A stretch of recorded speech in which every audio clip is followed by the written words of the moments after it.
welcome back to news you are just not getting enough of in the United States. Yesterday, September 21st, 2025, German fighter planes had to scramble to intercept Russian planes over the Baltics. So it was in neutral airspace. It wasn't an airspace incursion into a NATO ally, but Germany, now a big boy, had to scramble jets.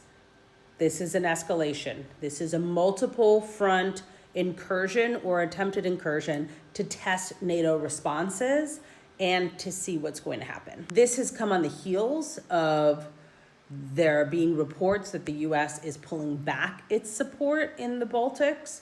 That came out in some news reports just yesterday or the day before, and now we see this incursion into this neutral airspace where Germany has to scramble some jets. We got some problems here, big ones. Yesterday was also Kirk's memorial.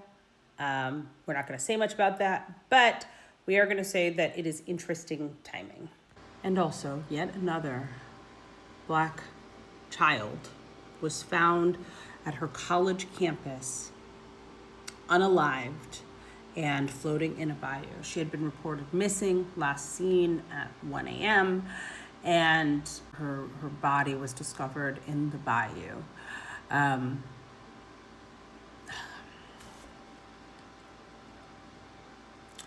police are saying that they don't suspect foul play. 20-year-old Jade McKissick went missing, was reported missing, and then found floating in the bayou in Houston. It's giving me Emmett Till vibes. The investigators are saying that they don't suspect foul play, the same way that Trey Reed hung himself on his college campus, or any of these hangings that have happened around the country were self-inflicted. There's also been reports that multiple other people, someone's children, have been found in the bayou over the last couple of weeks. And we're just not seeing the news about it. It's hard to find good reporting, but the people on the ground are reporting what's happening in their communities on social media because nobody else is reporting it. Because it's not making headlines, it's not making the news. Say her name, Jade McKissick, 20 years old, University of Houston student, whole life ahead of her, promising, found in Bray's Bayou after being reported missing by people who love her, having last been seen at 1 a.m. on September 11th.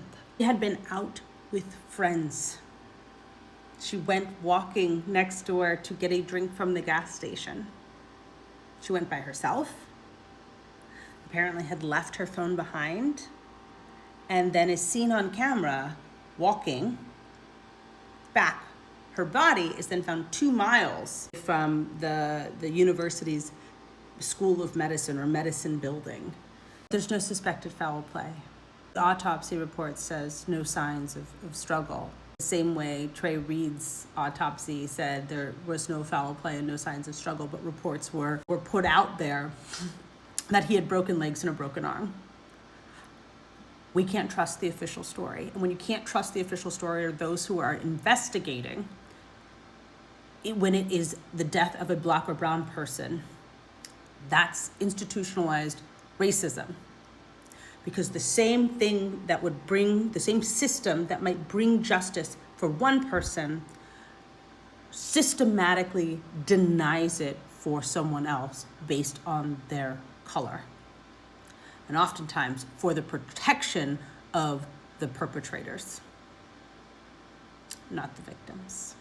This beautiful girl deserved her life. She deserved to live, and she deserves justice. Please don't stop saying her name.